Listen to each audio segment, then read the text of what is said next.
ಮನು ಮತ್ತು ಕರ್ದಮ ಮುನಿಗಳ ಸಂವಾದ ಈ ಅಧ್ಯಾಯದ ಹೆಸರು.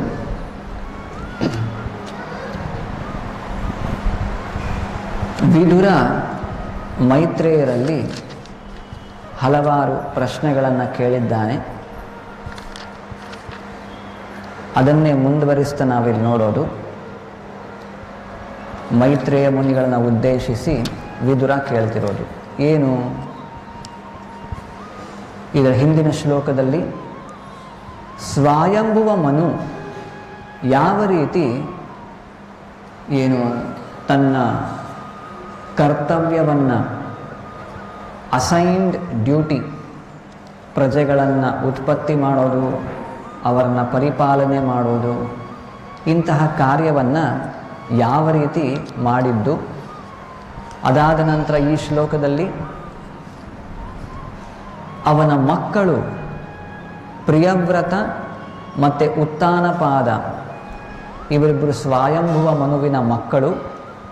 ಇವರು ಹೇಗೆ ಯಥಾ ಧರ್ಮಂ ಜುಗುಪತುಹು, ಧರ್ಮದ ತತ್ವಗಳ ಅನುಸಾರ ಯಾವ ರೀತಿ ಅವರು ಸಪ್ತದ್ವೀಪವತೀಂ ಮಹೀಂ, 7 ಖಂಡಗಳುಳ್ಳ ಈ ಜಗತ್ತನ್ನು ಹೇಗೆ ಆಳಿದರು.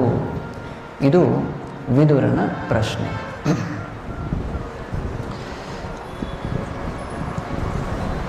ಇಂದಿನ ಈ ಒಂದು ಭಾವಾರ್ಥದಲ್ಲಿ ಪ್ರಭುಪಾದರು ಹಲವಾರು ವಿಷಯಗಳನ್ನು ಹೇಳ್ತಾರೆ. ಮೊದಲನೇದೇನು ಅಂದರೆ, ನಾವು ಈ ಭಾಗವತ ಪುರಾಣದಲ್ಲಿ ಹಲವಾರು ರಾಜ ಋಷಿಗಳ ಚರಿತ್ರೆಯನ್ನು ನಾವು ಅವರ ವಿಚಾರಗಳನ್ನು ಇಲ್ಲಿ ಕೇಳಿಸ್ಕೊಳ್ತೇವೆ. ಶ್ರೀಮದ್ ಭಾಗವತ ಪುರಾಣದಲ್ಲಿ ಐತಿಹಾಸಿಕ ಹಿಸ್ಟ್ರಿ ಅಂತ ನಾವು ಹೇಳ್ತೇವೆ.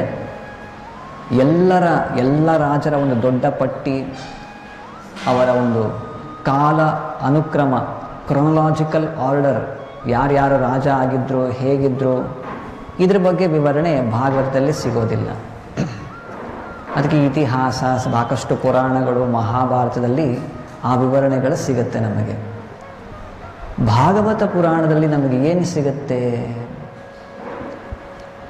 ಯಾವ ರಾಜರು, ಶ್ರೇಷ್ಠ ರಾಜರು ಯಾವ ರೀತಿ ಧರ್ಮ ಪರಿಪಾಲನೆಯನ್ನು ಮಾಡಿದ್ದಾರೆ, ಯಾವ ರಾಜರಿಗೆ ತಮ್ಮ ಕರ್ತವ್ಯದ ಅನುಷ್ಠಾನದಲ್ಲಿ ಬಂದಂತಹ ಹಲವಾರು ವಿಪತ್ತುಗಳಿರಬಹುದು, ಕೆಲವೊಂದು ಸಂದಿಗ್ಧ ಪರಿಸ್ಥಿತಿಗಳಿರಬಹುದು, ಅದನ್ನು ಭಗವಂತನ ಆಜ್ಞೆಯ ಅನುಸಾರ ಧರ್ಮದ ಶಾಸ್ತ್ರಗಳಲ್ಲಿ ಕೊಟ್ಟಿರುವಂತಹ ಧರ್ಮನಿಷ್ಠೆಯ ಮೂಲಕ ಹೇಗೆ ಅಂತಹ ಸಂದಿಗ್ಧ ಪರಿಸ್ಥಿತಿಗಳನ್ನು ಅವರು ಎದುರಿಸಿ ಅವರ ಕರ್ತವ್ಯವನ್ನು ಅವರು ಮಾಡಿದ್ದಾರೆ. ಈ ಬಗೆಯ ಮಾಹಿತಿ ನಮಗೆ ಭಾಗವತ ಪುರಾಣದಲ್ಲಿ ಸಿಗುತ್ತೆ. ಅಂದರೆ ಏನು? Selected portion. ಇತಿಹಾಸ, ಒಂದು ದೊಡ್ಡ ಹಿಸ್ಟ್ರಿ, ಯಾರ್ಯಾರು ಯಾವ ಟೈಮ್ನಲ್ಲಿ ಯಾವ ಸಮಯದಲ್ಲಿ ಏನು ಮಾಡಿದ್ರು, ಎಲ್ಲ ಡೀಟೇಲ್ಸ್ ಇಲ್ಲಿ ಇಲ್ಲ. ಇಲ್ಲಿ ಏನಿದೆ? ಅತ್ಯಂತ ಶ್ರೇಷ್ಠ ರಾಜರು, ಭಗವಂತನ ಶುದ್ಧ ಭಕ್ತರು, ಅವರ ಜೀವನದಲ್ಲಿ ಎದುರಿಸಿದಂತಹ ಹಲವಾರು ಸಂದಿಗ್ಧ ಪರಿಸ್ಥಿತಿಗಳು, ಯಾವ ರೀತಿ ಅದನ್ನು ಎದುರಿಸಿ ಭಗವಂತನ ಮೇಲೆ ಅವಲಂಬಿತರಾಗಿ ಅವರು ಅದನ್ನು ನಿಭಾಯಿಸಿದ್ರು, ಇಂತಹ ಅದರ ಒಂದು ಸಾರವನ್ನು, ಎಸೆನ್ಸ್ ನಾವು ಭಾಗವತ ಪುರಾಣದಲ್ಲಿ ಕಾಣುತ್ತೇವೆ. ಇನ್ನೊಂದು ಅಂಶ, ಸಪ್ತದ್ವೀಪವತಿ ಮಹೀಂ. ಸಪ್ತದ್ವೀಪ, 7 ದ್ವೀಪಗಳು ಅಥವಾ 7 ಖಂಡಗಳು ಅಂತ ಹೇಳ್ತೇವೆ ನಾವು. ಪ್ರಭುಪಾದರು ಇದನ್ನು ಹೆಸರಿಸ್ತಾರೆ. ಏಷ್ಯಾ, ಯುರೋಪ್, ಆಫ್ರಿಕಾ, ಅಮೇರಿಕಾ, ಈಗಲೂ ಕೂಡ ಎಲ್ಲ ಖಂಡಗಳು ಇವೆ. ಈ ಎಲ್ಲ ಖಂಡಗಳ ರಾಜನಾಗಿ ಸ್ವಯಂಭುವ ಮನು ಆಳ್ವಿಕೆ ನಡೆಸ್ತಿದ್ದ. ಅದಾದ ನಂತರ ಅವರ ಮಕ್ಕಳು ಈ ಎಲ್ಲ ದ್ವೀಪಗಳನ್ನು ಅವರು ನೋಡ್ಕೊಳ್ತಿದ್ರು ಅಂತ. ಮತ್ತು ಇನ್ನೊಂದು ಅಂಶ ಮುಖ್ಯವಾದದ್ದು ಕೊನೆಯಲ್ಲಿ ಪ್ರಭುಪಾದರು ಹೇಳೋದು, ಪ್ರಿಯವ್ರತ, ಉತ್ತಾನಪಾದ ಹಾಗೂ ಶ್ರೀರಾಮಚಂದ್ರ ಮತ್ತು ಯುಧಿಷ್ಠಿರ ಮಹಾರಾಜರಂತಹ ಇತರ ಅನೇಕ ಅತ್ಯಂತ ಪ್ರಮುಖ ರಾಜರ ಕೃತ್ಯಗಳು ಇದರಲ್ಲಿ ಲಿಖಿತವಾಗಿದೆ, ಅಂದರೆ ಭಾಗವತ ಪುರಾಣದಲ್ಲಿ ಲಿಖಿತವಾಗಿದೆ. ಏಕೆಂದರೆ ಅಂತಹ ಪುಣ್ಯಶಾಲಿ ರಾಜರ ಕಾರ್ಯಗಳು ಶ್ರವಣ ಯೋಗ್ಯವಾಗಿವೆ. ಶ್ರವಣ ಯೋಗ್ಯ ಅಂದರೆ ಕೇಳಿಸ್ಕೊಳ್ಳಿಕ್ಕೆ ಯೋಗ್ಯವಾದದ್ದು. ಯಾರೋ ಬಂದರು, ಏನನ್ನೋ ಮಾಡಿದ್ರು, ಇನ್ನೊಬ್ಬರನ್ನ ತುಳಿದು ಹಾಕಿದ್ರು, ಯಾವುದೋ ಒಂದು ಗೆದ್ದರು, ಈ ರೀತಿ ಸಾಮಾನ್ಯ ಭೌತಿಕ ಚಟುವಟಿಕೆಗಳು ಇಂತಹದ್ದು ಇಲ್ಲಿ ಇಲ್ಲ. ಈ ಮಹಾನ್ ರಾಜರು ಅವರು ಮಾಡಿದಂತಹ ಕೃತ್ಯಗಳು ಇವೆಲ್ಲವೂ ಕೂಡ ಶ್ರವಣ ಯೋಗ್ಯ, ಕೇಳಿಸ್ಕೊಳ್ಳಿಕ್ಕೆ ಯೋಗ್ಯ. ಯಾತಕ್ಕೆ? ಅವರ ಚರಿತ್ರೆಗಳನ್ನು ಅಭ್ಯಾಸ ಮಾಡುವುದರಿಂದ ಜನರು ಪ್ರಯೋಜನ ಪಡೆಯಬಹುದು. ಎಲ್ಲ ಜನರು ಕೂಡ ಪ್ರಯೋಜನ ಪಡೆಯಬಹುದು. ಹೇಗೆ ಪ್ರಯೋಜನ ಪಡೆಯಬಹುದು? ನಾವು ಕೂಡ ಇವರೆಲ್ಲರ ಚರಿತ್ರೆಯನ್ನು ಕೇಳಿಸ್ಕೊಂಡು, ಭಗವದ್ಗೀತೆಯಲ್ಲಿ ಕೃಷ್ಣ ಹೇಳೋದು, ಯದ್ಯದ್ ಆಚರತಿ ಶ್ರೇಷ್ಠ ತತ್ತದ್ ಏವ ಇತರೋ ಜನಾಃ. ಒಬ್ಬ ಶ್ರೇಷ್ಠ ವ್ಯಕ್ತಿ ಯಾವ ರೀತಿ ತನ್ನನ್ನು ತಾನು ನಡೆಸ್ಕೊಳ್ತಾನೆ, ಅದೇ ಮಾರ್ಗದಲ್ಲಿ ಇತರೋ ಜನಾಃ, ಸಾಮಾನ್ಯ ವ್ಯಕ್ತಿಗಳು ನಡೀತಾರೆ. ಪ್ರತಿಯೊಬ್ಬರಿಗೂ ಕೂಡ ಒಬ್ಬ ರೋಲ್ ಮಾಡೆಲ್ ಇರಬಹುದು, ಒಬ್ಬ ಆದರ್ಶ ವ್ಯಕ್ತಿ ಬೇಕಾಗಿರುತ್ತೆ. ಯಾವುದೇ ಫೀಲ್ಡ್ನಲ್ಲಿರ್ಬೋದು. ಈಗ ಯಾರೋ ಟೀಚರ್ ಇದ್ದಾರೆ, ಯಾರು ಬೆಸ್ಟ್ ಟೀಚರ್ ಅಥವಾ ಅವ್ರ ಬಗ್ಗೆ ಕೇಳಿ ತಿಳ್ಕೊಳ್ತಾರೆ. ಒಬ್ಬ ಯಾರೋ ಬಿಸ್ನೆಸ್ ಮ್ಯಾನ್, ಯಾರು ಚೆನ್ನಾಗಿ ಹಣವನ್ನು ಮಾಡಿದ್ದಾರೆ ಅವ್ರ ಬಗ್ಗೆ ಕೇಳಿ ತಿಳ್ಕೊಳ್ತಾರೆ. ಅವರು ಏನು ತಂತ್ರವನ್ನು ಉಪಯೋಗಿಸ್ತಾರೆ, ಏನು ಟೆಕ್ನಿಕ್ ಯೂಸ್ ಮಾಡ್ತಾರೆ, ಅದನ್ನು ಅವರು ಅಳವಡಿಸ್ಕೊಳ್ಳಿಕ್ಕೆ ಪ್ರಯತ್ನ ಪಡ್ತಾರೆ. ಇದನ್ನು ಸಾಮಾನ್ಯವಾಗಿ ಸಿನಿಮಾ ರಂಗದಲ್ಲಿರಬಹುದು ಅಥವಾ ಕ್ರೀಡೆಗಳಲ್ಲಿರ್ಬೋದು, ಸ್ಪೋರ್ಟ್ಸ್ನಲ್ಲಿರ್ಬೋದು, ಇದನ್ನು ನಾವು ನೋಡ್ತೇವೆ. ಇಷ್ಟೇ ಅಲ್ಲ, ಪ್ರತಿಯೊಬ್ಬರೂ ಕೂಡ ಎಲ್ಲರಿಗೂ ಕೂಡ ಒಂದು ರೋಲ್ ಮಾಡೆಲ್ ಇರ್ಬೋದು, ಆದರ್ಶ ವ್ಯಕ್ತಿಯನ್ನು ನಾವು ಹುಡುಕ್ತೇವೆ. ಅವರ ಮಾರ್ಗದರ್ಶನದಲ್ಲಿ ನಾವು ನಡಿಲಿಕ್ಕೆ ಪ್ರಯತ್ನ ಪಡ್ತೇವೆ. ಇದು ನಾವು ಕಾನ್ಷಿಯಸ್ಲಿ ಗೊತ್ತಿದ್ದು ಮಾಡಬಹುದು ಅಥವಾ ಅನ್ಕಾನ್ಷಿಯಸ್ಲಿ ಕೂಡ ನಾವು ಮಾಡ್ತಿರ್ತೇವೆ ನಮ್ಮ ಜೀವನದಲ್ಲಿ. ಇದನ್ನೇ ಕೃಷ್ಣ ಹೇಳಿದ್ರು, ಯದ್ಯದ್ ಆಚರತಿ ಶ್ರೇಷ್ಠ ತತ್ತದ್ ಏವ ಇತರೋ ಜನಾಃ ಸ ಯತ್ ಪ್ರಮಾಣಂ ಕುರುತೆ ಲೋಕಸ್ತದ್ ಅನುವರ್ತತೆ. ಅಂತಹ ಶ್ರೇಷ್ಠ ವ್ಯಕ್ತಿ ಯಾವ ಒಂದು ಪ್ರಮಾಣಂ ಕುರುತೆ, ಒಂದು ಸ್ಟ್ಯಾಂಡರ್ಡ್ ಬಿಹೇವಿಯರ್ ಅಥವಾ ಸ್ಟ್ಯಾಂಡರ್ಡ್ ವರ್ಕಿಂಗ್, ಆ ಸ್ಟ್ಯಾಂಡರ್ಡನ್ನು ಏರಲಿಕ್ಕೆ ಅಥವಾ ಮುಟ್ಟಲಿಕ್ಕೆ ಎಲ್ಲರೂ ಪ್ರಯತ್ನ ಪಡ್ತಾರೆ. ಹಾಗಾಗಿ ಇಂತಹ ಸ್ಟ್ಯಾಂಡರ್ಡ್ಸ್ ನಾವು ಎಲ್ಲಿ ನೋಡಬೇಕು? ಎಲ್ಲೋ ಈ ಸಾಮಾನ್ಯ ರಾಜಕಾರಣಿಗಳಿರಬಹುದು, ಸಿನಿಮಾ ನಟರಿರಬಹುದು, ಕ್ರೀಡೆಗಳ ಸ್ಪೋರ್ಟ್ಸ್ ಸ್ಟಾರ್ಸ್ ಇರ್ಬೋದು, ಇವರನ್ನು ನೋಡಿ ನಾವು ಕಲಿಯೋದಲ್ಲ. ಭಾಗವತ ಪುರಾಣದಲ್ಲಿ, ಮಹಾಭಾರತದಲ್ಲಿ, ಇತಿಹಾಸದಲ್ಲಿ ಕೊಟ್ಟಿರುವಂತಹ ಶ್ರೇಷ್ಠ ರಾಜರಿದ್ದಾರೆ, ಶ್ರೇಷ್ಠ ವ್ಯಕ್ತಿಗಳಿದ್ದಾರೆ, ರಾಜಋಷಿಗಳಿದ್ದಾರೆ. ಅವರನ್ನು ನೋಡಿ ನಾವು ಕಲಿಯಬೇಕು. ಅವರು ನಡೆದಂತಹ ಹಾದಿಯಲ್ಲಿ ನಾವು ಕೂಡ ನಡಿಬೇಕು. ಇದನ್ನೇ ಭಾಗವತ ಹೇಳೋದು. ಇಲ್ಲಿ 4 ಹೆಸರನ್ನು ಪ್ರಭುಪಾದರು ಹೇಳಿದ್ದಾರೆ. ಈ ಶ್ಲೋಕದಲ್ಲಂತೂ ನಾವು ನೋಡ್ತೇವೆ ಪ್ರಿಯವ್ರತ ಮತ್ತು ಉತ್ತಾನಪಾದ, ಅದಲ್ಲದೆ ಶ್ರೀರಾಮಚಂದ್ರ ಮತ್ತು ಯುಧಿಷ್ಠಿರ ಮಹಾರಾಜರಂತಹ ಶ್ರೇಷ್ಠ ರಾಜರು. ಇಲ್ಲಿ ಸಾಕ್ಷಾತ್ ಭಗವಂತನೇ ಶ್ರೀರಾಮಚಂದ್ರನಾಗಿ ಅವತಾರವನ್ನು ತಗೊಂಡು ಈ ಭೂಮಿಯ ಮೇಲೆ ಬಂದು ಹಲವಾರು ಲೀಲೆಗಳನ್ನು ಮಾಡಿದ್ದಾನೆ. ಅವನ ಎಲ್ಲ ಲೀಲೆಗಳನ್ನು ಓದೋದ್ರಿಂದ, ಶ್ರವಣ ಮಾಡೋದ್ರಿಂದ ನಾವು ಹಲವಾರು ಜೀವನದ ಪಾಠಗಳನ್ನು ಕಲಿಯಬಹುದು. ಪ್ರಭು ಶ್ರೀರಾಮಚಂದ್ರನ ಒಂದು ಗುಣದ ಬಗ್ಗೆ ಇಂದು ವಿಚಾರ ಮಾಡೋಣ. ಶ್ರೀರಾಮಚಂದ್ರನ ವೈರಾಗ್ಯದ ಬಗ್ಗೆ, ರಿನನ್ಸಿಯೇಷನ್. ನಾವು ಹಲವಾರು ಬಾರಿ ಕೇಳಿದ್ದೇವೆ ಭಗವಂತನಲ್ಲಿರುವಂತಹ ಏನು ಆಪ್ಯುಲೆನ್ಸಸ್, ಐಶ್ವರ್ಯಸ್ಯ ಸಮಗ್ರಸ್ಯ ವೀರ್ಯಸ್ಯ ಯಶಸ ಶ್ರಿಯ ಜ್ಞಾನ ವೈರಾಗ್ಯಯೋಶ್ಚೈವ ಷಣ್ಣಾಂ ಭಗ ಇತಿಂಗಣ. ಭಗವಂತನಲ್ಲಿ ಎಲ್ಲರಿಗಿಂತ ಮಿಗಿಲಾಗಿ ಐಶ್ವರ್ಯ, ಜ್ಞಾನ, ಯಶಸ್ಸು ಎಲ್ಲವೂ ಇವೆ. ಅದರಲ್ಲಿ ವೈರಾಗ್ಯವೂ ಕೂಡ ಒಂದು. ಡಿಟ್ಯಾಚ್ಮೆಂಟ್, ವೈರಾಗ್ಯ, ರಿನನ್ಸಿಯೇಷನ್. ಪ್ರಭು ರಾಮಚಂದ್ರ ಅಯೋಧ್ಯೆಯಲ್ಲಿ ದಶರಥ ಮಹಾರಾಜನ ಮಗನಾಗಿ ಜನಿಸಿದ್ದು,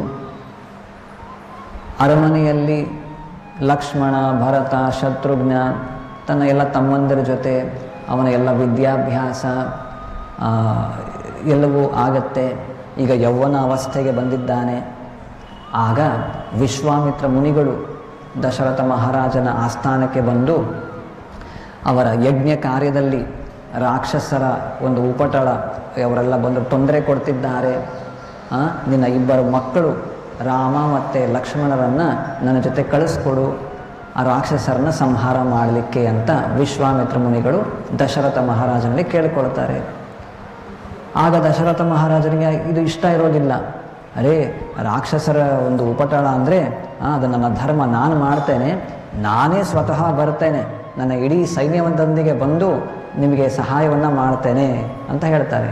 ಆದರೆ ರಾಮಚಂದ್ರ ಇನ್ನೂ ಸಣ್ಣ ಬಾಲಕ, ಅವನು ಬೇಡ ಅಂತ. ಆದರೆ ವಿಶ್ವಾಮಿತ್ರ ಮುನಿಗಳು ಒಪ್ಪೋದಿಲ್ಲ, ಅವರನ್ನೇ ಕಳಿಸಬೇಕು. ಸರಿ ಆಯಿತು, ಅವರು ಹೇಳ್ತಿದ್ದಾರೆ ಅಂತ ಇಲ್ಲದ ಮನಸ್ಸಿನಲ್ಲಿ ಕಳಿಸ್ಕೊಡ್ತಾರೆ. ಸರಿ, ರಾಮಚಂದ್ರ ಮತ್ತು ಲಕ್ಷ್ಮಣ ಇಬ್ಬರು ಹೋಗಿ ತಾಟಕ ಎಲ್ಲ ವಧೆಯನ್ನು ಮಾಡಿ, ಅದಾದ ನಂತರ ಸೀತಾ ಸ್ವಯಂವರ, ಸೀತೆಯನ್ನು ವಿವಾಹ ಆಗಿ ಕೆಲವು ದಿನಗಳ ಕಳೆದ ನಂತರ ಒಮ್ಮೆ ದಶರಥ ಮಹಾರಾಜ ನಾಳೆಯ ದಿವಸ ತನ್ನ ಏನೊಂದು ರಿಟೈರ್ಮೆಂಟ್, ರಾಮಚಂದ್ರನನ್ನು ರಾಜನನ್ನಾಗಿ ನೇಮಕ ಮಾಡಿ ಏನು ರಿಟೈರ್ಮೆಂಟ್ ತಗೊಳ್ಬೇಕು ಅಂತ ನಿರ್ಧಾರ ಮಾಡಿ ಅದನ್ನು ಘೋಷಣೆ ಮಾಡೋದು. ಈ ಸುದ್ದಿ ಕೇಳಿದ ತಕ್ಷಣ ಎಲ್ಲರಿಗೂ ತುಂಬ ಸಂತೋಷ ಆಗುತ್ತೆ. ಆದರೆ ಒಬ್ಬರಿಗೆ ಬಿಟ್ಟು, ಯಾರದು? ಕೈಕೈಗೆ ಪ್ರಾರಂಭದಲ್ಲಿ ಆಕೆಗೂ ಸಂತೋಷ ಇರುತ್ತೆ. ಮಂತರ ಕೈಕೈ ಕೂಡ ಸ್ವಾಭಾವಿಕವಾಗಿ ಆಕೆಗೂ ರಾಮಚಂದ್ರನ ಮೇಲೆ ಬಹಳ ಅತ್ಯಂತ ಪ್ರೀತಿ ಇರುತ್ತೆ. ಆದರೆ ಆ ಸಮಯದಲ್ಲಿ ಮಂಥರೆಯ ಒಂದು ಕೆಟ್ಟ ಉಪದೇಶವನ್ನು ಆಕೆ ಕೇಳಿಸ್ಕೊಂಡು ಆಕೆಯ ಏನು ಬುದ್ಧಿ ವಿಚಲಿತವಾಗಿಬಿಡುತ್ತೆ, ಕೆಟ್ಟುಬಿಡುತ್ತೆ. ಮಂಥರ ಶಿ ಪಾಯ್ಸನ್ಸ್ ಹರ್. ಹೇಗೆ ಕೈಕೈಯ ಬುದ್ಧಿಯನ್ನು ಕೆಡಿಸಿ ಕೈಕೈ ಹೋಗಿ ದಶರಥ ಮಹಾರಾಜನಿಗೆ 2 ವರಗಳನ್ನು ಮುಂಚೆ ಏನು ಕೇಳಿದ್ದು ಈಗ ಕೊಡಬೇಕು ಅಂತ ಕೇಳ್ತಾಳೆ. ಸರಿ, ಏನು ಬೇಕು ಅಂತಾಗ ಒಂದೇನು, ನನ್ನ ಮಗ ಭರತ ಮುಂದಿನ ರಾಜ ಆಗಬೇಕು, ಮತ್ತು ರಾಮನನ್ನು ಕಾಡಿಗೆ ಕಳಿಸ್ಬೇಕು, 14 ವರ್ಷ ವನವಾಸಕ್ಕೆ ಕಳಿಸ್ಬೇಕು ಅಂತ. ಇದನ್ನು ಕೇಳಿ ದಶರಥ ಮಹಾರಾಜನಿಗೆ ಹೃದಯಾಘಾತ ಆಗುತ್ತೆ. ಆದರೂ ಈ ವಿಷಯ ಶ್ರೀರಾಮಚಂದ್ರನಿಗೆ ತಿಳಿದಾಗ ತತ್ಕ್ಷಣ ಅದನ್ನು ಒಪ್ಪಿ ಕಾಡಿಗೆ ಹೋಗಲಿಕ್ಕೆ ಸಿದ್ಧನಾಗಿ ನಿಂತ್ಕೊಳ್ತಾನೆ. ನೋಡಿ, ಈ ಪರಿಸ್ಥಿತಿ ವಿಚಾರ ಮಾಡಿ. ನಾಳೆಯ ದಿನ ಆತ ಇಡೀ ಆ ಸಾಮ್ರಾಜ್ಯದ ರಾಜನಾಗಬೇಕು, ಇದರ ಘೋಷಣೆ ಆಗಲಿದೆ. ಎಲ್ಲ ಬಗೆಯ ಐಶ್ವರ್ಯ, ಸಂಪತ್ತು ಎಲ್ಲದರ ಜೊತೆ ಬೆಳೆದಂತಹವ. ಈಗ ತನ್ನ ತಂದೆ ಕೊಟ್ಟಂಥ ಮಾತನ್ನು ಉಳಿಸ್ಕೊಳ್ಳಲಿಕ್ಕೆ ಈಗ 14 ವರ್ಷಗಳ ಕಾಲ ಈ ಎಲ್ಲ ಸಂಪತ್ತು, ರಾಜ್ಯ, ಐಶ್ವರ್ಯ ಎಲ್ಲವನ್ನು ಬಿಟ್ಟು ಈಗ ಕಾಡಿಗೆ ಹೋಗಬೇಕು. ಆದರೂ ಕೂಡ ಶ್ರೀರಾಮಚಂದ್ರ ಅದನ್ನು ಸ್ವೀಕಾರ ಮಾಡ್ತಾನೆ. ಅರೆ, ನಾನೇನು ತಪ್ಪು ಮಾಡಿಲ್ಲ, ನಾನು ಯಾಕೆ ಕಾಡಿಗೆ ಹೋಗಬೇಕು? ಈ ರೀತಿ ಪ್ರಶ್ನೆ ಮಾಡಲಿಲ್ಲ. ಯಾರನ್ನು ಕೇಳಿ ಮಾತು ಕೊಟ್ಟಿದ್ದು? ನಾವು ಎಷ್ಟೋ ಬಾರಿ ಈ ರೀತಿ ಪ್ರಶ್ನೆ ಮಾಡ್ತೇವೆ. ಯಾರನ್ನು ಕೇಳಿ ಕೊಟ್ಟಿದ್ದು? ಅವ್ರು ಯಾರೋ ಮಾತು ಕೊಟ್ಟರು ಅಂದರೆ ನಾನು ಯಾಕೆ ಕಷ್ಟ ಅನುಭವಿಸಬೇಕು? ಇಲ್ಲ. ಆರ್ಯವಚಸ ಯದ್ ಅಗಾಧ್ ಅರಣ್ಯಂ ಒಂದೇ ಪುರುಷತೆ ಚರಣಾರವಿಂದಂ. ಭಾಗವತದಲ್ಲಿ ಇದನ್ನೇ ಹೇಳೋದು. ಹೇಗೆ? ಆರ್ಯವಚಸ, ತಂದೆ ಕೊಟ್ಟಂತಹ ಮಾತನ್ನು ಉಳಿಸ್ಕೊಳ್ಳಲಿಕ್ಕೆ ತನ್ನ ಎಲ್ಲ ಏನು ಸುಖ, ಸಂಪತ್ತು, ಐಶ್ವರ್ಯ, ರಾಜ್ಯ ಇವೆಲ್ಲವನ್ನೂ ಕೂಡ ತ್ಯಾಗ ಮಾಡಿ ಪ್ರಭು ರಾಮಚಂದ್ರ ಕಾಡಿಗೆ ಹೋಗಲಿಕ್ಕೆ ಸಿದ್ಧನಾಗ್ತಾನೆ. ಅಷ್ಟೇ ಅಲ್ಲ, ಇದಾದ ನಂತರ ಸರಿ ಕಾಡಿಗೆ ಹೋಗಿದ್ದಾಯಿತು. ಇನ್ನಷ್ಟು ಭಾಳ ಕಥೆಯನ್ನು ನೀವು ಕೇಳಿರ್ತೀರಿ. ಸೀತಾ ಮಾತೆಯ ಅಪಹರಣ ಆಗೋದು, ಲಂಕೆಗೆ ಹೋಗಿ ರಾವಣನ ವಧೆ ಮಾಡೋದು, ಅದಾದ ನಂತರ ಮತ್ತೆ 14 ವರ್ಷಗಳ ಮುಗಿದ ನಂತರ ಮತ್ತೆ ಅಯೋಧ್ಯೆಗೆ ಬಂದು ತನ್ನ ರಾಜ್ಯಭಾರವನ್ನು ಮತ್ತೆ ಸ್ವೀಕಾರ ಮಾಡ್ತಾನೆ. ಆಗ ಮತ್ತೆ ಕೆಲವು ಅಗಸರು ಯಾರು ಕೆಟ್ಟದಾಗಿ ಮಾತನಾಡ್ತಾರೆ ರಾಮನ ಮತ್ತು ಸೀತಾಮಾತೆಯ ಬಗ್ಗೆ. ಅದನ್ನು ಕೇಳಿಸ್ಕೊಂಡು ಮತ್ತೆ ಶ್ರೀರಾಮಚಂದ್ರ ಇನ್ನೊಂದು ನಿರ್ಧಾರವನ್ನು ತಗೊಳ್ತಾನೆ. ಏನು? ಸೀತಾಮಾತೆಯನ್ನು ಕಾಡಿಗೆ ಮತ್ತೆ ಕಳಿಸೋದು, ವಾಲ್ಮೀಕಿ ಋಷಿಗಳ ಆಶ್ರಮಕ್ಕೆ ಕಳಿಸೋದು. ಯಾತಕ್ಕೆ? ಇಲ್ಲಿ ನೋಡಿ ಹೇಗೆ ಈ ಒಂದು ನಿರ್ಧಾರ ತಗೊಳ್ಳೋದು. ತನ್ನ ಸ್ವಂತ ಸುಖ ಏನು ಅಥವಾ ಸಾಂಸಾರಿಕ ಜೀವನದ ಸುಖವನ್ನು ತ್ಯಾಗ ಮಾಡಿ, ಯಾತಕ್ಕೆ? ದೇಶದ ಅಥವಾ ರಾಜ್ಯಭಾರದ ಒಂದು ಅವನ ಧರ್ಮವನ್ನು ಅನುಷ್ಠಾನ ಮಾಡಲಿಕ್ಕೆ ಇಲ್ಲಿ ಏನೋ ಒಂದು ಚ್ಯುತಿ ಬರ್ತಾ ಇದೆ. ಪ್ರಜೆಗಳು ರಾಜನ ಮೇಲೆ ಈ ರೀತಿಯ ಒಂದು ಅಪವಾದವನ್ನು ಅಥವಾ ಇಂತಹ ಅವಹೇಳನದ ಮಾತುಗಳನ್ನು ಆಡೋದು, ಈ ರೀತಿ ಇದ್ದಾಗ ಅದು ಸರಿ ಇರೋದಿಲ್ಲ. ಏನು, ಹಿ ಶುಡ್ ಬಿ ಎಕ್ಸಾಂಪ್ಲರಿ. ಹಾಗಾಗಿ ಇಂತಹ ಒಂದು ಕಠಿಣ ನಿರ್ಧಾರವನ್ನು ಪ್ರಭು ರಾಮಚಂದ್ರ ತಗೊಳ್ತಾನೆ. ತನ್ನ ಒಂದು ಸಾಂಸಾರಿಕ ಸುಖವನ್ನು ತ್ಯಾಗ ಮಾಡಿ ತನಗೆ ಅತ್ಯಂತ ಪ್ರಿಯಳಾದ ಸೀತಾಮಾತೆಯನ್ನು ಈಗ ವಾಲ್ಮೀಕಿ ಋಷಿಗಳ ಆಶ್ರಮಕ್ಕೆ ಕಳಿಸ್ಕೊಡ್ತಾನೆ. ಇದರಲ್ಲಿ ಏನು ನೋಡ್ತೇವೆ? Self sacrifice. ಧರ್ಮದ ಪರಿಪಾಲನೆಗೆ ಒಂದು ಉನ್ನತವಾದ ಉದ್ದೇಶಕ್ಕಾಗಿ ಯಾವ ರೀತಿಯ ಒಂದು ಬಲಿದಾನ, ತ್ಯಾಗ, ವೈರಾಗ್ಯ ಅಥವಾ ರಿನನ್ಸಿಯೇಷನ್ ಇವೆಲ್ಲವನ್ನು ಕೂಡ ನಾವು ಶ್ರೀರಾಮಚಂದ್ರನ ಚರಿತ್ರೆಯಲ್ಲಿ ನಾವು ನೋಡಬಹುದು. ಇಲ್ಲಿ ನಾವು ಕೂಡ ಯೋಚನೆ ಮಾಡಿ, ಈಗ ನಾವು ಕೂಡ ನಮ್ಮ ಮಟ್ಟಿಗೆ ಎಷ್ಟು ಸಾಧ್ಯ ಅಷ್ಟು ಆಧ್ಯಾತ್ಮಿಕ ಜೀವನವನ್ನು ನಡೆಸಲಿಕ್ಕೆ ಪ್ರಯತ್ನ ಪಡ್ತಿದ್ದೇವೆ. ನಾವು ಎಷ್ಟರ ಮಟ್ಟಿಗೆ ಈ ರೀತಿಯ ಒಂದು ಬಲಿದಾನ, ತ್ಯಾಗ, ಸೆಲ್ಫ್ ಸ್ಯಾಕ್ರಿಫೈಸ್, ನಮ್ಮನ್ನೇ ನಮ್ಮ ಸುಖವನ್ನು ಬದಿಗಿಟ್ಟು ಒಂದು ಉನ್ನತವಾದ ಉದ್ದೇಶವನ್ನು ಈಡೇರಿಸಿಕೊಳ್ಳಲಿಕ್ಕೆ ನಾವು ಈ ರೀತಿಯ ಒಂದು ತ್ಯಾಗವನ್ನು ಮಾಡಲಿಕ್ಕೆ ನಾವು ಸಿದ್ಧರಿದ್ದೇವಾ? ಈ ಪ್ರಶ್ನೆಯನ್ನು ನಮಗೆ ನಾವು ಹಾಕ್ಕೊಳ್ಬೇಕಾಗತ್ತೆ. ದೊಡ್ಡ ದೊಡ್ಡ ಬಲಿದಾನ, ತ್ಯಾಗ ಇದೆಲ್ಲ ಮಾತು ದೂರ. ನಾವು ಏನು ಕನಿಷ್ಠ ನಮ್ಮ ಗುರುಗಳು ಹೇಳಿದಂತಹ ಮಾಂಸಾಹಾರ ವರ್ಜನೆ, ಮದ್ಯಪಾನ, ಮಾದಕ ವಸ್ತುಗಳ ಸೇವನೆ ವರ್ಜನೆ ಮಾಡಲಿಕ್ಕೆ ನಾವು ಸಿದ್ಧರಿದ್ದೇವಾ? ಟೀ ಇರ್ಬೋದು, ಕಾಫಿ ಇರ್ಬೋದು, ಅದನ್ನು ತ್ಯಾಗ ಮಾಡಲಿಕ್ಕೆ, ಬಿಡಲಿಕ್ಕೆ ನಾವು ಸಿದ್ಧರಿದ್ದೇವಾ? ಅಲ್ಲದೆ ಕೆಲವು ದಿನಗಳ ಹಿಂದೆ ಸತ್ಯಗೌರಚಂದ್ರ ಪ್ರಭುಗಳು ಬಂದಿದ್ದರು ಹೈದರಾಬಾದ್ನಿಂದ. ಅವ್ರು ಹೇಳ್ತಿದ್ರು, ಹೇಗೆ ಬಹಳ ಒತ್ತು ಕೊಟ್ಟು ಹೇಳ್ತಿದ್ರು ಒಂದು ಅಂಶವನ್ನು, ಬೆಳಗ್ಗೆ ಬೇಗ ಏಳಬೇಕು, ಬೆಳಗ್ಗೆ ಬೇಗ ಎದ್ದು ನಾವು ಆಧ್ಯಾತ್ಮಿಕ ಚಟುವಟಿಕೆಗಳಲ್ಲಿ ತೊಡಗಬೇಕು ಅಂತ. ನಾವು ಬೆಳಗಿನ ಒಂದು ಸುಖ ನಿದ್ರೆಯನ್ನು ತ್ಯಾಗ ಮಾಡಲಿಕ್ಕೆ ನಾವು ಸಿದ್ಧರಿದ್ದೇವಾ? ಈ ಎಲ್ಲ ಪ್ರಶ್ನೆಗಳನ್ನು ನಮಗೆ ನಾವು ಹಾಕ್ಕೊಳ್ಬೇಕಾಗತ್ತೆ. ಹೇಗೆ ನೋಡಿ, ಇದನ್ನೇ ಹೇಗೆ ಇಂತಹ ರಾಜ ಋಷಿಗಳ ಅಥವಾ ಭಗವಂತನ ಹಲವಾರು ಲೀಲೆಗಳ ಮೂಲಕ ನಾವು ಇಂತಹ ಪಾಠಗಳನ್ನು ಕಲಿಬೇಕಾಗತ್ತೆ. ಸರಿ, ಈಗ ಇನ್ನೊಂದು ಉದಾಹರಣೆಯನ್ನು ಈ ಶ್ಲೋಕದಲ್ಲಿ ಕೊಟ್ಟಿರುವಂತಹ ಪ್ರಿಯವ್ರತ ಮತ್ತು ಉತ್ತಾನಪಾದ ಇವರ ಚರಿತ್ರೆಯ ಬಗ್ಗೆ ಸಂಕ್ಷಿಪ್ತವಾಗಿ ಕೇಳಿಸ್ಕೊಳ್ಳೋಣ.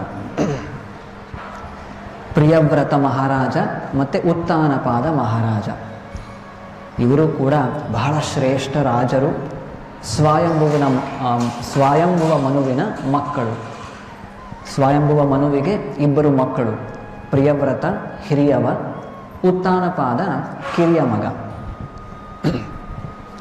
ಪ್ರಿಯವ್ರತ ಅವನ ಯೌವನ ಅವಸ್ಥೆಯಲ್ಲೇ ನಾರದ ಮುನಿಗಳ ಸಂಪರ್ಕಕ್ಕೆ ಬಂದು ಆಧ್ಯಾತ್ಮಿಕ ಜೀವನದ ಬಗ್ಗೆ, ಅದರ ಮಹತ್ವದ ಬಗ್ಗೆ ಸಾಕಷ್ಟು ಮಾಹಿತಿ ಅವರಿಂದ ಕೇಳಿ ತಿಳಿದು, ಈ ಭೌತಿಕ ಜಗತ್ತು ನಶ್ವರ, ಟೆಂಪೊರರಿ, ಭಗವದ್ಗೀತೆ ಮೂಲಕ ನಾವು ಕೇಳಿಸ್ಕೊಂಡಿದ್ದೇವೆ, ದುಃಖಾಲಯಂ ಅಶಾಶ್ವತಂ, ಇಲ್ಲಿ ಏನನ್ನು ಮಾಡಿದ್ರೂ ಕೂಡ ಎಲ್ಲವೂ ಅಶಾಶ್ವತ.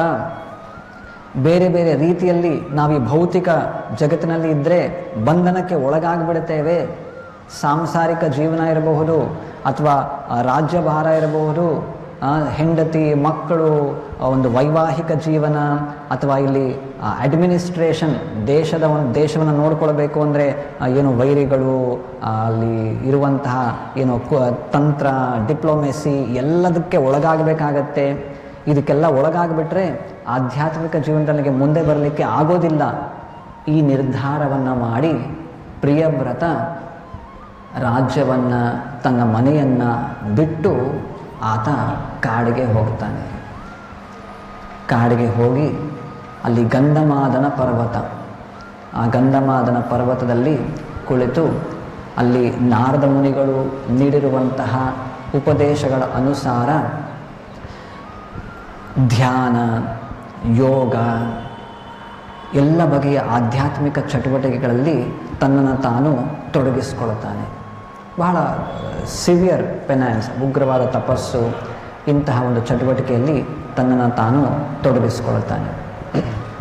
ಈ ರೀತಿ ಆಧ್ಯಾತ್ಮಿಕ ಜೀವನದಲ್ಲಿ ಮುಂದೆ ಬಂದು ಅವನ ಮನಸ್ಸು, ಅವನ ಇಂದ್ರಿಯಗಳು ಎಲ್ಲವೂ ಕೂಡ ಅವನ ಹತೋಟಿಗೆ ಬಂದು ಒಂದು ಪ್ರಸನ್ನ ಮನಸ್ಸಿನಿಂದ ಆತ ಸಂತೋಷದಿಂದ ಏನು ಆಧ್ಯಾತ್ಮಿಕ ಜೀವನದಲ್ಲಿ ಆತ ಮುಂದುವರಿತಿದ್ದಾನೆ. ಸದಾ ಭಗವಂತನ ಸ್ಮರಣೆ ಇತ್ಯಾದಿ ಚಟುವಟಿಕೆಗಳಲ್ಲಿ ಸಂತೋಷದಿಂದ ಗಂಧಮಾದನ ಪರ್ವತದಲ್ಲಿ ಪ್ರಿಯವ್ರತ ಮಹಾರಾಜ ಈಗ ಇದ್ದಾನೆ. ಇಲ್ಲಿ ರಾಜ್ಯದಲ್ಲಿ ಅವನ ಮನೆಯಲ್ಲಿ, ಅರಮನೆಯಲ್ಲಿ ಏನಾಗ್ತಿದೆ ಅಂದರೆ, ಎಷ್ಟೋ ವರ್ಷಗಳು ಕಳೆದಿವೆ. ಅಷ್ಟು ವರ್ಷಗಳ ನಂತರ ಈಗ ಸರಿ, ಸ್ವಯಂಭುವಮನು ಈಗ ಹಿರಿಯ ಮಗ ಪ್ರಿಯವ್ರತ ಇಲ್ಲ, ಕಾಡಿಗೆ ಹೋಗಿದ್ದಾನೆ. ಸರಿ, ಕಿರಿಯ ಮಗ ಉತ್ತಾನಪಾದ ಅವನನ್ನು ರಾಜನನ್ನಾಗಿ ಮಾಡಿ ಎಷ್ಟೋ ವರ್ಷ ಉತ್ತಾನಪಾದ ಮಹಾರಾಜನು ಕೂಡ ರಾಜ್ಯವನ್ನು ನೋಡ್ಕೊಳ್ತಿದ್ದಾನೆ. ಕಾಲಕ್ರಮೇಣ ಉತ್ತಾನಪಾದ ಮಹಾರಾಜನ ಆತ ಕೂಡ ವಿಧಿವಶನಾಗಿಬಿಡ್ತಾನೆ, ಕಾಲವಾಗಿಬಿಡ್ತಾನೆ. ಈಗ ಏನು ಮಾಡೋದು? ಮರಣ ಹೊಂದಿದ್ದಾನೆ ಉತ್ತಾನಪಾದ. ಸ್ವಯಂಭುವ ಮನುವಿಗೆ ಚಿಂತೆ ಪ್ರಾರಂಭ ಆಗಿದೆ. ಸ್ವಯಂಭುವ ಮನುವಿಗೆ ಬಹಳ ಈಗ ವಯಸ್ಸಾಗಿದೆ. ಈಗ ಸಂಪೂರ್ಣ ರಾಜ್ಯಭಾರವನ್ನು ನೋಡಿಕೊಳ್ಳಿಕ್ಕೆ ನನಗೆ ಸಾಧ್ಯ ಆಗೋದಿಲ್ಲ. ಈಗೇನು ಮಾಡಬೇಕು? ಈಗ ಉತ್ತಾನಪಾದ ಈಗ ಇಲ್ಲ, ಈಗೇನು ಮಾಡಬೇಕು? ಇಡೀ ರಾಜ್ಯವನ್ನು ನೋಡ್ಕೊಳ್ಳಿಕ್ಕೆ ನನ್ನ ಕೈಯಲ್ಲಿ ಸಾಧ್ಯ ಆಗೋದಿಲ್ಲ, ನನಗೆ ವಯಸ್ಸಾಗಿದೆ. ಹೀಗೆ ವಿಚಾರ ಮಾಡಿ, ಸರಿ ಮತ್ತೆ ಪ್ರಿಯವ್ರತನನ್ನು ಕರ್ಕೊಂಡು ಬರೋಣ, ಅವನಿಗೆ ರಾಜ್ಯದ ಒಂದು ಪಟ್ಟಾಭಿಷೇಕ ಮಾಡಿ ಅವನನ್ನು ರಾಜ್ಯನನ್ನಾಗಿ ಮಾಡಿ ರಾಜ್ಯಭಾರ ನಡೆಸೋ ರೀತಿ ಅವನ ಮನವೊಲಿಸಬೇಕು ಅಂತ ಸ್ವಯಂಭುವ ಮನು ಗಂಧಮಾದನ ಪರ್ವತಕ್ಕೆ ಬರ್ತಾನೆ.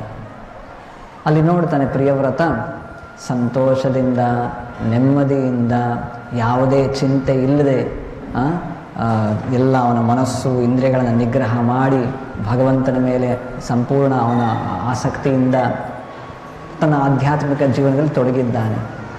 ಈಗ ಸ್ವಯಂಭುವ ಮನು ಹೋಗಿ, ಇಲ್ಲ ಈಗ ನಿನ್ನ ತಮ್ಮ, ನನಗೂ ವಯಸ್ಸಾಗಿದೆ, ರಾಜ್ಯವನ್ನು ನೋಡ್ಕೊಳ್ಳೋರು ಯಾರು, ನೀನು ಮತ್ತೆ ವಾಪಸ್ ಬರಬೇಕು ಅಂತ ಕರೀತಾರೆ.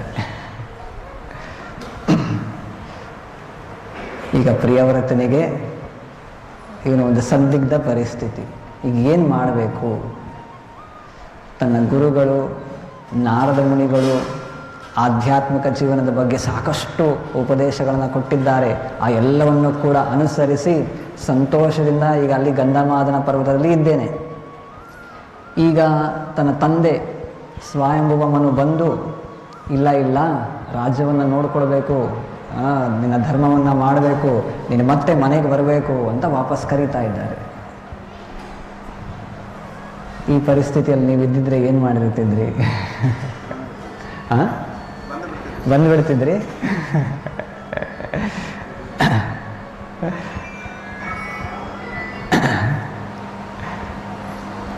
ಪ್ರಿಯವ್ರತ ಏನು ಮಾಡ್ತಾನೆ? ಬರೋದಿಲ್ಲ? ಇಲ್ಲ, ಬರ್ತಾನೆ. ಇಂತಹ ಪರಿಸ್ಥಿತಿಯಲ್ಲಿ ಈಗ ನೋಡಿ, ಸ್ವಯಂಭುವ ಮನು ಇರಬಹುದು, ಇಲ್ಲಿ ನಾರದ ಮುನಿಗಳಿರಬಹುದು, ಪ್ರಿಯವ್ರತ ಇರಬಹುದು. ಎಲ್ಲರೂ ಕೂಡ ಅವರು ಏನೋ ತಮ್ಮ ಸ್ವಂತ ಇಂದ್ರಿಯ ತೃಪ್ತಿಗೆ ಯಾರೂ ಚಟುವಟಿಕೆ ಅಥವಾ ಕೆಲಸ ಮಾಡೋರಲ್ಲ. ಅವರೆಲ್ಲರೂ ಕೂಡ ಬಹಳ ಶ್ರೇಷ್ಠ ವ್ಯಕ್ತಿಗಳು. ಎಲ್ಲರೂ ಕೂಡ ಆಧ್ಯಾತ್ಮಿಕ ಜೀವನದ ಬಗ್ಗೆ ಸಾಕಷ್ಟು ಮಾಹಿತಿ ಹೊಂದಿರುವವರು.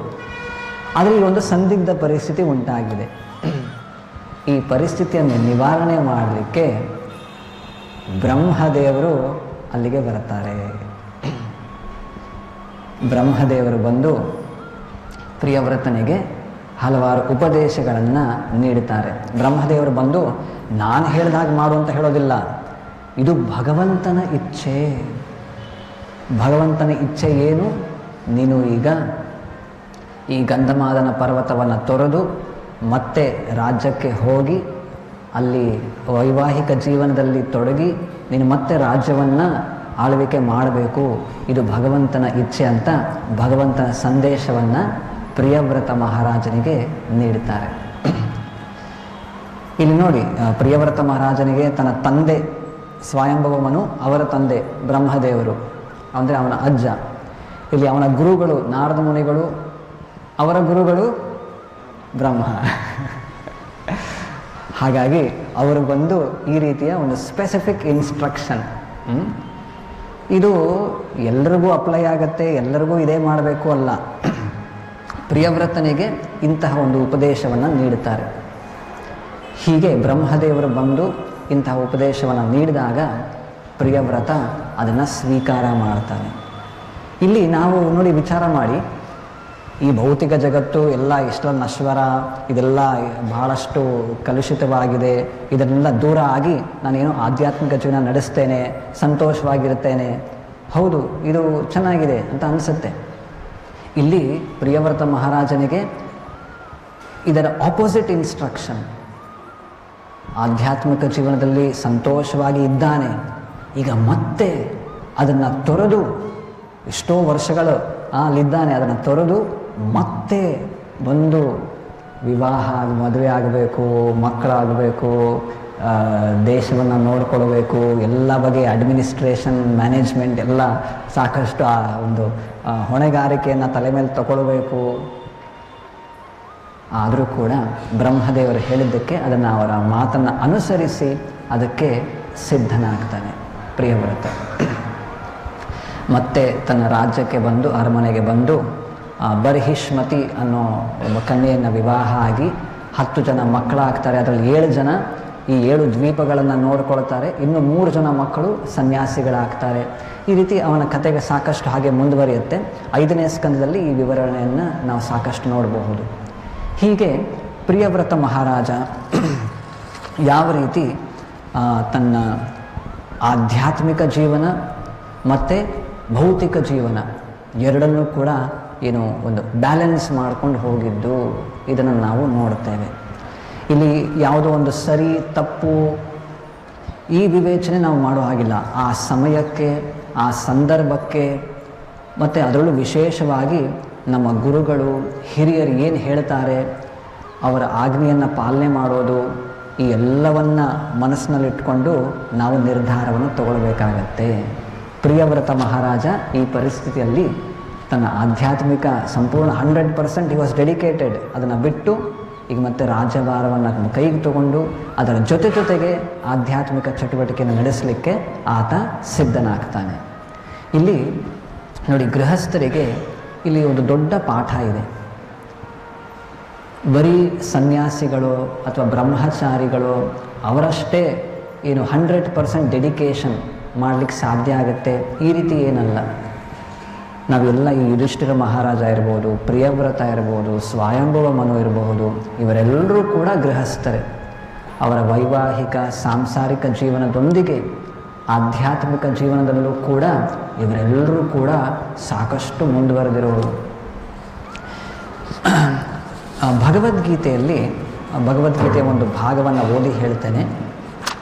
12ನೇ ಅಧ್ಯಾಯದಲ್ಲಿ ಪ್ರಭುಪಾದರು ಯಾವ ರೀತಿ ನಮ್ಮನ್ನು ನಾವು ಆಧ್ಯಾತ್ಮಿಕತೆಯಲ್ಲಿ ತೊಡಗಿಸಿಕೊಳ್ಳಬಹುದು ಅದರ ಬಗ್ಗೆ ಒಂದು ಭಾವಾರ್ಥದಲ್ಲಿ ಹೇಳ್ತಾರೆ. 12.10 12ನೇ ಅಧ್ಯಾಯ ಶ್ಲೋಕ 10 ನೀವು ನೋಡಬಹುದಾದ್ರೆ.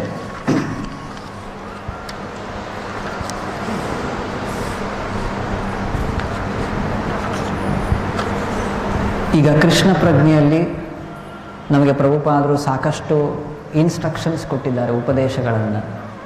ನಾವು ಪ್ರತಿನಿತ್ಯ 16 ಸುತ್ತು ಹರೇ ಕೃಷ್ಣ ಮಹಾಮಂತ್ರ ಜಪ ಮಾಡಬೇಕು, 4 ನಿಯಂತ್ರಕ ತತ್ವಗಳನ್ನು ಪಾಲನೆ ಮಾಡಬೇಕು, ಪ್ರತಿನಿತ್ಯ ಭಗವದ್ಗೀತೆ ಭಾಗವತದ ಅಧ್ಯಯನದಲ್ಲಿ ನಾವು ತೊಡಗಬೇಕು, ಬೆಳಗ್ಗೆ ಮುಂಜಾನೆ ಬೇಗ ಎದ್ದು ನಾವು ಮನೆಯಲ್ಲೇ DT ವರ್ಷಿಪ್ ಅರ್ಚ ವಿಗ್ರಹ ಸೇವೆಯಲ್ಲಿ ನಾವು ತೊಡಗಬೇಕು ಇತ್ಯಾದಿ ಹಲವಾರು ಇನ್ಸ್ಟ್ರಕ್ಷನ್ಸ್ ನಾವು ಕೇಳಿದ್ದೇವೆ. ಅದರ ಜೊತೆಗೆ ಇಲ್ಲಿ ಈ ಒಂದು ಭಾವಾರ್ಥದಲ್ಲಿ ನಾನು ಓದಿ ಹೇಳ್ತೇನೆ ನೋಡಿ. ಕೃಷ್ಣ ಪ್ರಜ್ಞೆಯ ಪ್ರಸಾರದ ಕಾರ್ಯದಲ್ಲಿ ನಿರತರಾಗಿರುವ ಭಕ್ತರು ಎಷ್ಟೋ ಮಂದಿ ಇದ್ದಾರೆ. ಅವರಿಗೆ ಸಹಾಯವು ಅಗತ್ಯ. ಆದುದರಿಂದ ಭಕ್ತಿಯೋಗದ ನಿಯಂತ್ರಕ ತತ್ವಗಳನ್ನು ನೇರವಾಗಿ ಅಭ್ಯಾಸ ಮಾಡಲಾರದವನು ಇಂತಹ ಕಾರ್ಯದಲ್ಲಿ ನೆರವಾಗಬಹುದು. ಯಾರಿಗೆ ನೇರವಾಗಿ ಸಂಪೂರ್ಣ 100% ಡೆಡಿಕೇಶನ್ ಮಾಡಲಿಕ್ಕೆ ಸಾಧ್ಯ ಇಲ್ಲ, ಅವ್ರು ಏನು ಮಾಡಬಹುದು? ಯಾರು ಭಕ್ತಿ ಸೇವೆಯ ಕಾರ್ಯದಲ್ಲಿ ತೊಡಗಿದ್ದಾರೆ ಅವರಿಗೆ ನೆರವಾಗಬಹುದು. ಎಲ್ಲ ಪ್ರಯತ್ನಕ್ಕೂ ಭೂಮಿ, ಬಂಡವಾಳ, ವ್ಯವಸ್ಥೆ ಮತ್ತು ಶ್ರಮಗಳು ಅಗತ್ಯ. ನಾವು ಎಕನಾಮಿಕ್ಸ್ನಲ್ಲಿ ಲ್ಯಾಂಡ್, ಕ್ಯಾಪಿಟಲ್, ಲೇಬರ್ ಇದನ್ನು ಏನಾದೊಂದು ಮಾಡಬೇಕಂದ್ರೆ ಇವೆಲ್ಲವೂ ಬೇಕಾಗತ್ತೆ. ಭೂಮಿ, ಬಂಡವಾಳ, ವ್ಯವಸ್ಥೆ ಮತ್ತು ಶ್ರಮಗಳು ಅಗತ್ಯ. ವಾಣಿಜ್ಯ ವ್ಯವಹಾರದಲ್ಲಿ ಮನುಷ್ಯನಿಗೆ ವಾಸಿಸಲು ಒಂದು ಸ್ಥಳ, ಬಳಸಲು ಒಂದಿಷ್ಟು ಬಂಡವಾಳ, ಶ್ರಮ ಮತ್ತು ವಿಸ್ತರಿಸಲು ಸಂಘ ಹೇಗೆ ಅಗತ್ಯವೋ ಹಾಗೆಯೇ ಕೃಷ್ಣನ ಸೇವೆಯಲ್ಲಿ ಇವು ಅಗತ್ಯ. ಇರುವ ಒಂದೇ ವ್ಯತ್ಯಾಸ ಎಂದರೆ ಪ್ರಾಪಂಚಿಕತೆಯಲ್ಲಿ ಮನುಷ್ಯನು ಇಂದ್ರಿಯ ತೃಪ್ತಿಗಾಗಿ ಕೆಲಸ ಮಾಡುತ್ತಾನೆ. ಇದೇ ಕೆಲಸವನ್ನು ಕೃಷ್ಣನ ತೃಪ್ತಿಗಾಗಿ ಮಾಡಬಹುದು. ಅದು ಆಧ್ಯಾತ್ಮಿಕ ಚಟುವಟಿಕೆಯಾಗುತ್ತದೆ. ತಕ್ಕಷ್ಟು ಹಣವಿರುವ ಮನುಷ್ಯನು ಕೃಷ್ಣ ಪ್ರಜ್ಞೆಯ ಪ್ರಸಾರಕ್ಕಾಗಿ ಒಂದು ಕಚೇರಿಯನ್ನು ಕಟ್ಟಬಹುದು, ಅಥವಾ ದೇವಸ್ಥಾನವನ್ನು ಕಟ್ಟಬಹುದು, ಇಲ್ಲವೇ ಪ್ರಕಟಣೆಗಳಿಗೆ ನೆರವಾಗಬಹುದು. ಹೀಗೆ ನಾನಾ ಕ್ಷೇತ್ರಗಳಿವೆ. ಯಾವುದಾದರೂ ಒಂದು ಕಾರ್ಯಕ್ಷೇತ್ರದಲ್ಲಿ ಆಸಕ್ತನಾಗಬೇಕು. ಕರ್ಮ ಫಲಗಳನ್ನು ತ್ಯಾಗ ಮಾಡಲಾರದವನು ಅದರ ಒಂದು ಭಾಗವನ್ನು ಕೃಷ್ಣ ಪ್ರಜ್ಞೆಯನ್ನು ಪ್ರಸಾರ ಮಾಡಲು ತ್ಯಾಗ ಮಾಡಬಹುದು.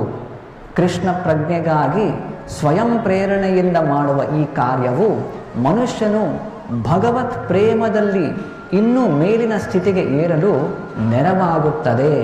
ಇದರಿಂದ ಆತನು ಪರಿಪೂರ್ಣನಾಗುತ್ತಾನೆ. ಯಾರಿಗೆ ಸಂಪೂರ್ಣ ಡೆಡಿಕೇಶನ್ ಮಾಡಲಿಕ್ಕೆ ಆಗೋದಿಲ್ಲ, ಯಾರು ಕೃಷ್ಣ ಪ್ರಜ್ಞೆಯಲ್ಲಿ ಇದ್ದಾರೆ, ಏಕೆಂದರೆ ಈ ಕೃಷ್ಣ ಪ್ರಜ್ಞೆಯ ಮುಖ್ಯ ಉದ್ದೇಶ ಕೃಷ್ಣನ ಸಂದೇಶವನ್ನು ಪ್ರಚಾರ ಮಾಡೋದು. ಈ ಪ್ರಚಾರ ಕಾರ್ಯಕ್ಕಾಗಿ ಇಲ್ಲಿ ಕೊಟ್ಟಿರೋ ಪ್ರಕಾರ ಬಂಡವಾಳ, ಸ್ಥಳ, ಭೂಮಿ, ವ್ಯವಸ್ಥೆ, ಶ್ರಮ ಈ ಎಲ್ಲದರ ಅಗತ್ಯ ಇದೆ. ಯಾರು ನೇರವಾಗಿ ಮಾಡಲಿಕ್ಕೆ ಸಾಧ್ಯ ಆಗೋದಿಲ್ಲ ಅಂಥವರು ದೇವಸ್ಥಾನವನ್ನು ಕಟ್ಟಿಸಲಿಕ್ಕೆ, ಪುಸ್ತಕಗಳನ್ನು ಪ್ರಕಟಣೆ ಮಾಡಲಿಕ್ಕೆ ಇತ್ಯಾದಿ ಹಲವಾರು ರೀತಿ ಸೇವೆ ಸಲ್ಲಿಸೋದ್ರಿಂದ ಅವರು ಕೂಡ ಕ್ರಮೇಣವಾಗಿ ಭಗವತ್ ಪ್ರೇಮದ ಹಂತವನ್ನು ತಲುಪಲಿಕ್ಕೆ ಸಾಧ್ಯ ಆಗತ್ತೆ.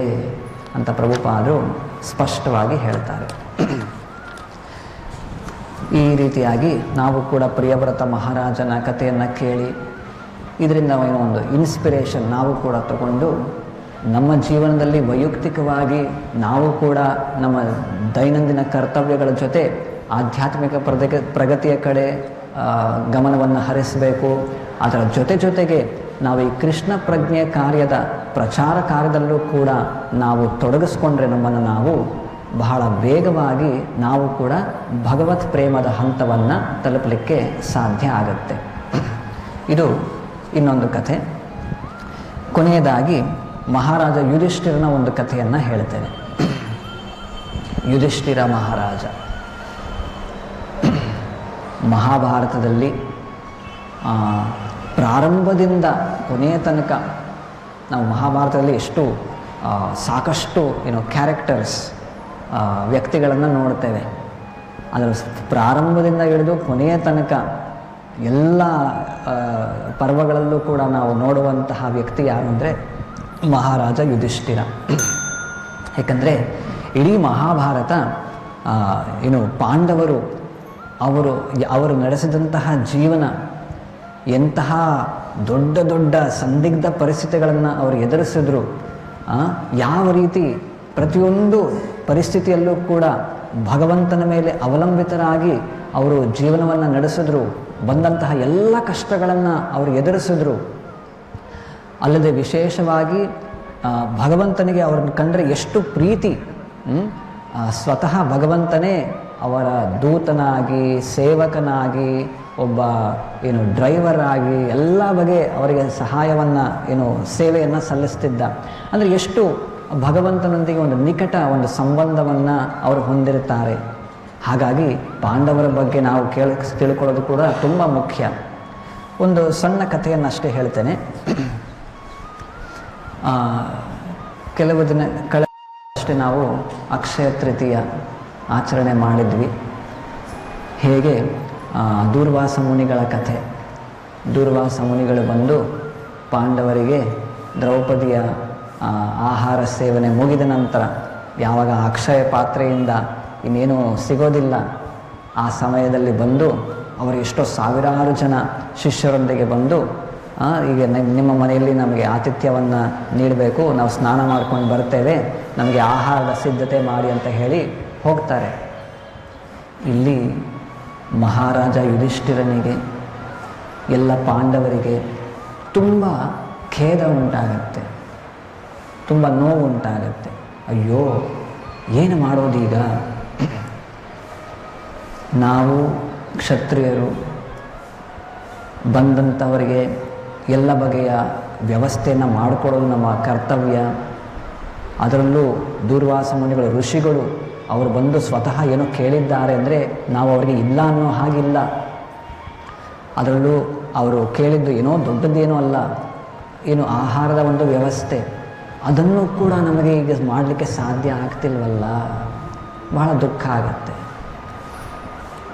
ಇಂತಹ ಪರಿಸ್ಥಿತಿಯಲ್ಲಿ ಸ್ವತಃ ಕೃಷ್ಣನೇ ಬಂದು ಹೇಗೆ ಒಂದು ಅಗಳನ್ನು ತಾನು ಬಾಯಿಗೆ ಹಾಕ್ಕೊಂಡು ಆ ದೂರ್ವಾಸ ಮುನಿಗಳಿರಬಹುದು, ಅವರ ಎಲ್ಲ ಸಾವಿರಾರು ಜನ ಶಿಷ್ಯರಿರಬಹುದು, ಅವರೆಲ್ಲರ ಹೊಟ್ಟೆ ಕೂಡ ತುಂಬಿ ಹೋಗಬೇಕು. ಈ ರೀತಿಯಾಗಿ ಕೃಷ್ಣನೇ ಬಂದು ಪಾಂಡವರಿಗೆ, ಮಹಾರಾಜ ಯುಧಿಷ್ಠಿರನಿಗೆ ಸಹಾಯವನ್ನು ಮಾಡ್ತಾನೆ. ಇಲ್ಲಿ ಯುಧಿಷ್ಠಿರ ಮಹಾರಾಜನ ಚಿಂತನೆ ಏನು, ಅವರಿಗೆ ಏನೋ ಉಪವಾಸ ಇದೆ, ಆಹಾರ ಸಿಗಲಿಲ್ಲ ಅಥವಾ ಏನೋ ಒಂದು ವ್ಯವಸ್ಥೆ ಇಲ್ಲ, ಅದರಿಂದ ಅವರಿಗೆ ಇಷ್ಟು ನೋವು ಆಗೋದಿಲ್ಲ. ಅದು ಪರವಾಗಿಲ್ಲ, ನಮಗೇನೋ ಉಪವಾಸ ಒಂದಿಲ್ಲ ಇದ್ದರೂ ಕೂಡ ಪರವಾಗಿಲ್ಲ. ಆದರೆ ಅವರ ಧರ್ಮವನ್ನು ಪರಿಪಾಲನೆ ಮಾಡಲಿಕ್ಕೆ ಆಗ್ತಿಲ್ಲ. ಬಂದಂತಹ ಅತಿಥಿಗಳಿಗೆ ಸತ್ಕಾರ ಮಾಡಲಿಕ್ಕೆ ನಮಗೆ ಸಾಧ್ಯ ಆಗ್ತಿಲ್ಲ. ಇದು ಬಹಳ ದುಃಖವನ್ನು ತಂದುಕೊಡುತ್ತೆ. ನಾವು ಹೀಗೆ ವಿಚಾರ ಮಾಡಬೇಕು. ಇದು ಒಂದು ಪ್ರಿನ್ಸಿಪಲ್. ಇದು ನಮ್ಮ ಇಂದ್ರಿಯ ತೃಪ್ತಿಗೆ ಯಾವತ್ತೂ ಕೂಡ ನಾವು ಕಡಿವಾಣ ಹಾಕಬೇಕು. ನಮ್ಮ ಇಂದ್ರಿಯಗಳು, ಮನಸ್ಸು ಏನನ್ನು ಕೇಳುತ್ತೆ ಅದೆಲ್ಲ ಕೊಡೋ ಹಾಗೆ ಇಲ್ಲ. ಭಕ್ತಿ ಸಿದ್ಧಾಂತ ಸರಸ್ವತಿ ಠಾಕೂರರು ಅವರು ಕೊಟ್ಟಂಥ ಉಪದೇಶವನ್ನು ನಾವು ನೆನಪಿಟ್ಟುಕೊಳ್ಬೇಕು. ಅವರು ಸ್ಪಷ್ಟವಾಗಿ ಹೇಳ್ತಾರೆ, ಏನು ಅಂದರೆ ನಾವು ಪ್ರತಿದಿನ ಬೆಳಗ್ಗೆ ಮತ್ತು ರಾತ್ರಿ ಒಂದು ಒಂದು ಚಟುವಟಿಕೆಯನ್ನು ಮಾಡಬೇಕು. ಇನ್ನು ನಾವು ನಮ್ಮ ರೊಟೀನ್ ಡೈಲಿ ನಾವು ಪ್ರತಿನಿತ್ಯ ಜಪ ಮಾಡ್ತೇವೆ, ಪ್ರತಿನಿತ್ಯ ಕೆಲವೊಂದು ಚಟುವಟಿಕೆಗಳನ್ನು ಮಾಡ್ತೇವೆ. ಅದರ ಜೊತೆಗೆ ಎವ್ರಿ ಡೇ ಒಂದು ರೊಟೀನ್ ಹಾಕ್ಕೊಳ್ಬೇಕು ನಾವು ಕೂಡ. ಏನು ಅಂದರೆ ಬೆಳಗ್ಗೆ ಎದ್ದ ತಕ್ಷಣ 100 ಬಾರಿ ಏನು ಮಾಡಬೇಕು, ಪೊರಕೆಯನ್ನು ತಗೊಂಡು broom stick, beat your mind with broom stick. ಪೊರಕೆಯನ್ನು ತಗೊಂಡು ನಿಮ್ಮ ಮನಸ್ಸಿಗೆ ಹೊಡಿಬೇಕು. ರಾತ್ರಿ ಮಲಗೋದಕ್ಕೆ ಮುಂಚೆ ಚಪ್ಪಲಿಯನ್ನು ತಗೊಂಡು with slippers, beat your mind with slippers 100 times ಅಂತ. ನಾವು ಮನಸ್ಸು ಹೇಳಿದ್ರೆ ನಾವೀಗ ಕಂಡೀಷನ್ ಸ್ಟೇಟ್, ಬದ್ಧ ಸ್ಥಿತಿಯಲ್ಲಿ ನಮ್ಮ ಮನಸ್ಸು ಇಂದ್ರಿಯಗಳು ಯಾವಾಗಲೂ ಕೂಡ ನಮ್ಮನ್ನು ಕೆಟ್ಟ ಕೃತ್ಯಗಳಲ್ಲಿ ಮಾಡೋ ಕಡೆನೇ ಕರ್ಕೊಂಡು ಹೋಗುತ್ತೆ. ನನ್ನ ಮನಸ್ಸು ಹೇಳ್ತಾ ಇದೆ, ನನಗೇನೋ ಅನ್ನಿಸ್ತಾ ಇದೆ, ಇದೆಲ್ಲ ಕೇಳೋ ಹಾಗಿಲ್ಲ. ನಾವು ಯಾರ ಮಾತನ್ನು ಕೇಳಬೇಕು? ಗುರುಗಳು ಏನು ಹೇಳ್ತಾರೆ, ಭಗವದ್ಗೀತೆಯಲ್ಲಿ ಕೃಷ್ಣ ಏನು ಹೇಳ್ತಾನೆ, ಇದನ್ನು ಕೇಳಬೇಕು. ನಮ್ಮ ಮನಸ್ಸು ಹೇಳಿದ ಹಾಗೆ, ಇಂದ್ರಿಯಗಳು ಹೇಳಿದ ಹಾಗೆ ನಾವು ಕೇಳೋ ಹಾಗೆ ಇಲ್ಲ. ಅದಕ್ಕೆ ಅದನ್ನು ದಂಡಿಸಬೇಕು. ಕೇಳೋ ಹಾಗಿಲ್ಲ ಅಂತ ಸೈಲೆಂಟಾಗಿ ಬಿಟ್ಟರೆ ಅವರು ಭಾಳ ಸ್ಟ್ರಾಂಗ್ ಇದ್ದಾರೆ, ನಮ್ಮನ್ನು ಓವರ್ ಪವರ್ ಮಾಡಿಬಿಡ್ತಾರೆ. ಅದಕ್ಕೆ ಉಪವಾಸ ಮಾಡಬೇಕು. ಆಹಾರ ಏನೋ ಬೇಕು ಅಂತ ಅನ್ನಿಸ್ತಿದೆ, ಆದರೂ ಕೂಡ ಕೆಲವೊಮ್ಮೆ ಏಕಾದಶಿ ದಿನ ಉಪವಾಸ ಮಾಡಬೇಕು. ಮನಸ್ಸು ಹೇಳಿದನ್ನು ಕೊಡೋ ಹಾಗಿಲ್ಲ, ಅದನ್ನು ದಂಡಿಸಬೇಕು. ಈ ರೀತಿಯಾಗಿ ಒಂದು ಟ್ರೈನಿಂಗ್ ಇದನ್ನು ಮಾಡ್ತಾ ಮಾಡ್ತಾ ಮಾಡ್ತಾ ನಮ್ಮ ಮನಸ್ಸನ್ನು, ಇಂದ್ರಿಯಗಳನ್ನು ನಮ್ಮ ಹತೋಟಿಗೆ ತರಬೇಕು. ಅದಕ್ಕೆ ಇಂತಹ ಈ ಒಂದು ಕಥೆಗಳನ್ನು ನಾವೆಲ್ಲ ಕೇಳಿಸ್ಕೊಂಡಾಗ ಇಂತಹ ಮಹಾನ್ ಪುರುಷರ ಚರಿತ್ರೆಯ ಮೂಲಕ ಒಂದು ಇನ್ಸ್ಪಿರೇಷನ್ ನಾವು ಕೂಡ ತಗೊಂಡು ಅವರ ನಡೆದಂತಹ ಹಾದಿಯಲ್ಲೇ ನಾವು ಕೂಡ ನಡಿಬೇಕು. ಭಾಗವತ ಪುರಾಣದಲ್ಲಿ ಎಲ್ಲ ರಾಜರ ಚರಿತ್ರೆ ಕೊಟ್ಟಿರೋ ಉದ್ದೇಶನೇ ಇದು. ಅವರೆಲ್ಲರೂ ಕೂಡ ಮಾಡಿದಂಥ ಇಲ್ಲಿ ಬಹಳಷ್ಟು ಬೇರೆ ಅನ್ನೆಸೆಸರಿ ಡೀಟೇಲ್ಸ್ ಇಲ್ಲ. ಬೇರೆ ಬೇರೆ ಪುರಾಣಗಳಲ್ಲಿ ಬಹಳಷ್ಟು ಡೀಟೇಲ್ಸ್ ನಮಗೆ ಸಿಗುತ್ತೆ. ಆದರೆ ಭಾಗವತ ಪುರಾಣ ಒಂದು ಅಮಲ ಪುರಾಣ. ಇಡೀ ವೈದಿಕ ವಾಂಗ್ಮಯದ ಒಂದು ಸಾರ, ಎಸೆನ್ಸ್ ಇದರಲ್ಲಿ ಇದೆ. ಇದರಲ್ಲಿ ಕೊಟ್ಟಿರುವಂತಹ ಕಥೆಗಳಿರಬಹುದು, ಉಪದೇಶಗಳಿರಬಹುದು, ಬಹಳ ಮುಖ್ಯ. ಇಲ್ಲಿ ಯಾವ ರೀತಿ ಕೊಟ್ಟಿದ್ದಾರೆ ಅದನ್ನು ಅದೇ ರೀತಿ ನಾವು ಸ್ವೀಕಾರ ಮಾಡಬೇಕು. ಈ ರೀತಿ ಸ್ವೀಕಾರ ಮಾಡಿ ನಮ್ಮ ಜೀವನದಲ್ಲಿ ನಾವು ಕೂಡ ಒಂದು ಪರಿವರ್ತನೆಯನ್ನು ತಗೊಂಡು ಬರಬೇಕು. ನಾವು ಹಿಂದೆ ಹೇಗಿದ್ವಿ ಅದೇ ರೀತಿ ಹೇಗೋ ಜೀವನವನ್ನು ಸಾಗಿಸ್ತೇವೆ. ಇದು ಪ್ರಾಣಿಗಳ ಜೀವನ. ಮನುಷ್ಯರಾಗಿ ನಾವು ಸುಸಂಸ್ಕೃತರಾಗಬೇಕು, ಭಗವಂತನ ಭಕ್ತರಾಗಬೇಕು. ಮನುಷ್ಯ ಜನ್ಮ ಸಿಕ್ಕಿರೋ ಉದ್ದೇಶನೇ ಇದು. ನಾವು ಎಲ್ಲ ಬಗೆಯ ಪ್ರಾಣಿ ರೀತಿಯ ಜೀವನದ ಒಂದು ಚಟುವಟಿಕೆಗಳಿಂದ ದೂರ ಆಗಿ ನಾವು ಕೂಡ ಶುದ್ಧ ಭಕ್ತರಾಗಬೇಕು. ಭಗವಂತನ ಭಕ್ತರಾಗಿ ನಾವು ಕೂಡ ಭಗವಂತನ ಧಾಮಕ್ಕೆ ಹೋಗಲಿಕ್ಕೆ ಅರ್ಹರಾಗಬೇಕು. ಇದಕ್ಕೆ ಬೇಕಾದಂತಹ ಎಲ್ಲ ಮಾಹಿತಿ, ಎಲ್ಲ ಸಹಾಯ ನಮಗೆ ಭಾಗವತ ಪುರಾಣದಲ್ಲಿ ಸಿಗುತ್ತೆ. ಹಾಗಾಗಿ ಇದರ ಅಧ್ಯಯನವನ್ನು ನಾವು ಪ್ರತಿನಿತ್ಯ ಮಾಡಬೇಕು. ಇಲ್ಲಿಗೆ ಮುಕ್ತಾಯ ಮಾಡೋಣ. ಗ್ರಂಥರಾಜ್ ಶ್ರೀಮದ್ ಭಾಗವತಂ ಕಿ, ಶ್ರೀಲ ಪ್ರಭುಪಾದ ಕಿ.